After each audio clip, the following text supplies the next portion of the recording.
મિત્રો, થોડાક જ દિવસ પહેલા ઈશુદાન ગઢવીની સભામાં એક યુવક પ્રશ્ન પૂછે છે.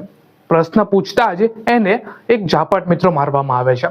અને હાલ જ અત્યારે ગઈકાલે ગોપાલ ઇટાલિયાની રાજકોટની અંદર એક સભા થાય છે અને એક યુવક એ જ પ્રશ્ન પૂછે છે કે જે ઈશુદાન ગઢવીની સભા હતી એમાં એક સામાન્ય માણસ એક સવાલ પૂછે છે તો એને ઝાપટ મિત્રો મારી દેવામાં આવે છે.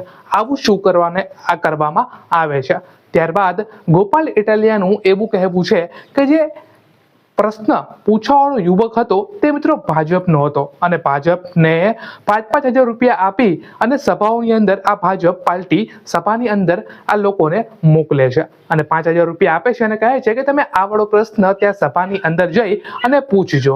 આવું આ ભાજપ કરતી આવે છે અને ગોપાલ ઇટાલિયાનું એવું કહેવું છે કે હું 10,000 રૂપિયા આપીશ, તમે જાઓ ભાજપમાં સભામાં CR પાટીલની સભાની અંદર જાઓ તમે અથવા CR પાટીલના સવાલ પૂછો, હું તમને 10,000 રૂપિયા આપીશ એવું કહે છે. ત્યારબાદ જે યુવક છે એ આક્રોમક થાય છે અને જે આમ આદમી પાર્ટીના કાર્યકર્તાઓ છે તે સ્ટેજ ઉપર આવી અને આ વાળું ભાષણ તેમને આપે છે. હું સેવા જ કરું, ગામની સેવા જ કરું, હું નાના માણસની સેવા જ કરું. કમાણીમાં શું છે? નકરી સેવા કરો, કમાણી થાય છે. ઠીક ઠીક.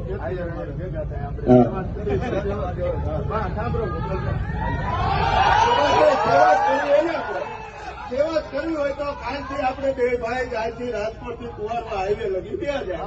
જો સુભાષભાઈ, હું હાઈવે છું, તમે હાઈવે સાંભળો, 2 મિનિટ સાંભળો.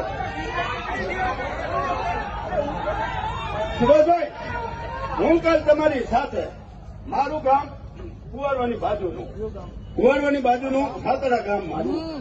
હું કાયમ કુવારવા જોઉં છું. ટ્રાફિક પોલીસ સરકારની નીચે છે બિચારી, પોલીસનો હું વાત નથી દેતો. હજી 3 દિવસ તો ભાઈ આવી સરકારમાં આપણે ઠંડી કરાય નહીં. આમાં તો મને છેપો ડાબો કાઢી હું તમને કહું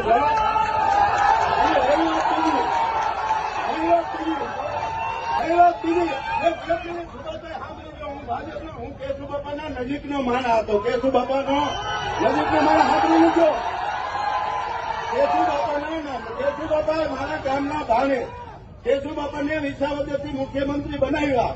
તે પછી આપણા નરેન્દ્રભાઈ મુખ્યમંત્રીમાં આવ્યા. એક શબ્દ મને બતાવો કે એક શબ્દ એવું બતાવો મને. અત્યારે ભાજપ